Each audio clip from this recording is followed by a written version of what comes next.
Today we're going to read Stellaluna by Janelle Cannon. The AR quiz number for this book is 7193. In a warm and sultry forest far, far away, there once lived a mother fruit bat and her new baby. Oh, how Mother Bat loved her soft, tiny baby. "I'll name you Stellaluna," she crooned. Each night, Mother Bat would carry Stellaluna clutched to her breast as she flew out to search for food. One night, as Mother Bat followed the heavy scent of ripe fruit, an owl spied her. On silent wings, the powerful bird swooped down upon the bats.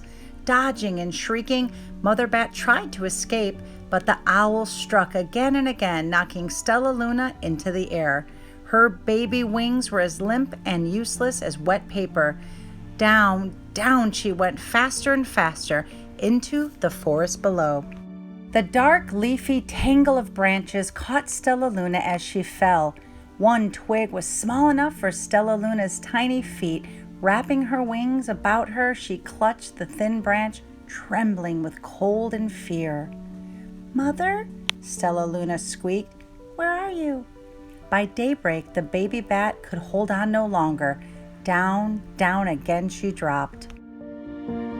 Flump! Stellaluna landed headfirst in a soft, downy nest, startling 3 baby birds who lived there. Stellaluna quickly clambered from the nest and hung out of sight below it. She listened to the babble of the 3 birds. "What was that?" cried Flap. "I don't know, but it's hanging by its feet," chirped Flitter. "Shh! Here comes Mama!" hissed Pip. Many, many times that day, Mama Bird flew away, always returning with food for her babies. Stellaluna was terribly hungry, but not for the crawly things Mama Bird brought. Finally, though, the little bat could bear it no longer. She climbed into the nest, closed her eyes, and opened her mouth. Plop! In dropped a big green grasshopper. Stellaluna learned to be like the birds. She stayed awake all day and slept at night. She ate bugs even though they tasted awful. Her bat ways were quickly disappearing, except for one thing. Stellaluna still liked to sleep hanging by her feet. Once, when Mama was away, the curious baby birds decided to try it too. When Mama Bird came home, she saw 8 tiny feet gripping the edge of the nest. "Eek!" she cried. "Get back up here this instant! You're gonna fall and break your necks!" Birds clambered back into the nest, but Mama Bird stopped Stellaluna. "You are teaching my children to do bad things. I will not let you back into this nest unless you promise to obey all the rules of this house." Stellaluna promised. She ate bugs without making faces. She slept in the nest at night. She didn't hang by her feet. Stellaluna behaved as a good bird should. All the babies grew quickly. Soon the nest became crowded. Mama Bird told them it was time to learn to fly. One by one, Pip, Flitter, Flap, and Stellaluna jumped from the nest. Their wings worked! "I'm just like them," thought Stellaluna. "I can fly too!" Pip, Flitter, and Flap landed gracefully on a branch. Stellaluna tried to do the same. How embarrassing!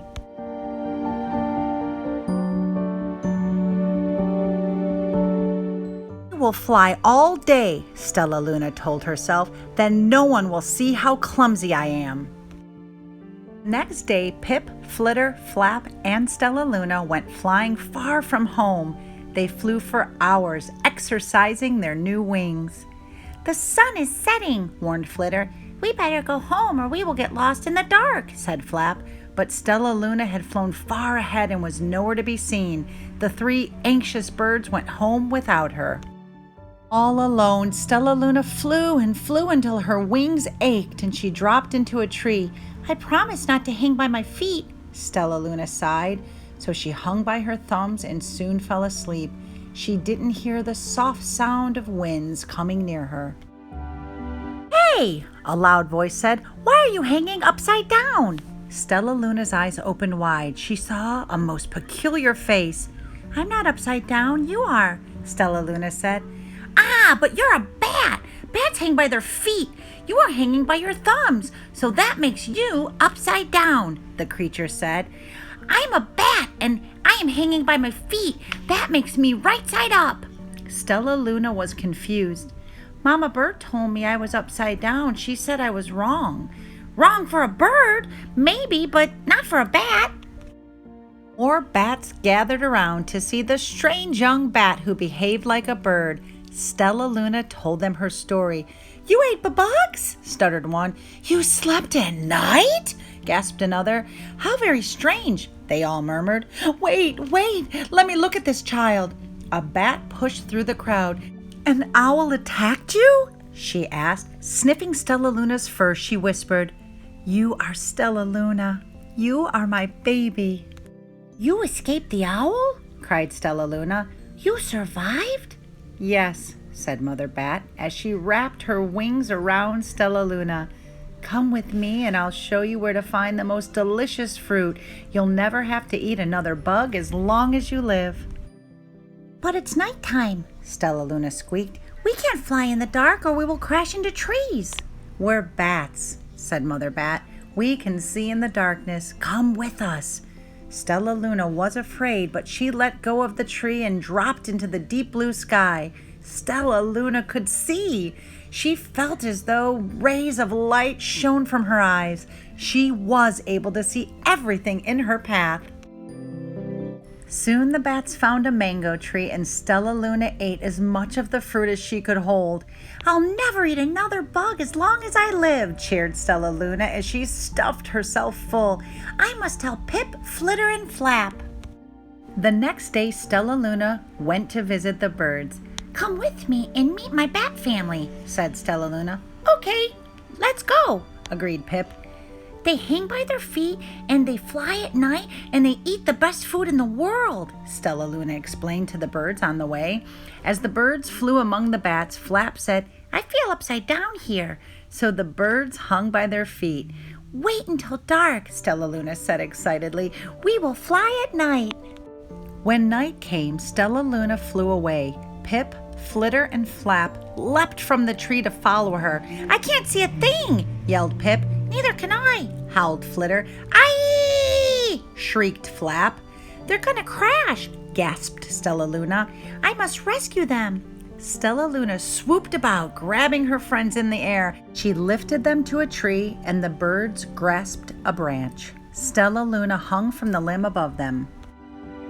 "Safe," said Stellaluna. Then she sighed. "I wish you could see in the dark, too." "We wish you could land on your feet," Flitter replied. Pip and Flap nodded. They perched in silence for a long time. "How can we be so different and feel so much alike?" mused Flitter. "And how can we feel so different and be so much alike?" wondered Pip. "I think this is quite a mystery," Flap chirped. "I agree," said Stellaluna. "But we're friends, and that's a fact."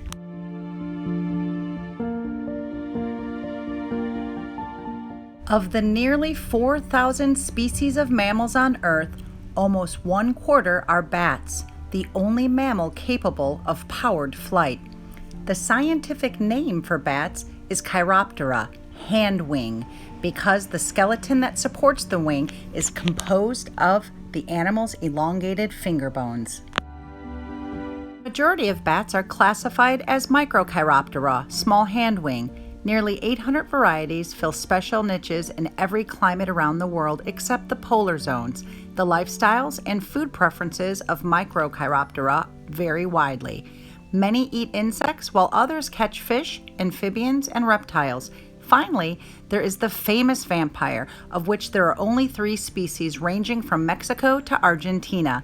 The vampire's victims are mostly domestic cattle and native mammals and birds. There are 170 or so species of bats are the fruit bats, otherwise known as Megachiroptera, or large hand wing. As their name implies, these are the largest bats, some types boasting wingspans of 6 feet. Fruit bats generally have long muzzles, large eyes, pointy ears, and furry bodies, which is why they are often called flying foxes. Unlike the Microchiroptera, who travel by echolocation, Fruit bats depend on their keen vision and sense of smell to navigate. They live in tropical and subtropical climates that provide year-round supplies of their favorite fruit, flowers, and nectar. Some fruit bats, as they forage for nectar, are responsible for pollination of many types of night-blooming trees and plants. Others eat whole fruits, seeds and all, and distribute the seeds over the forest floor in their droppings. Regeneration of tropical forests depend greatly on bats. The end. Bye-bye for now.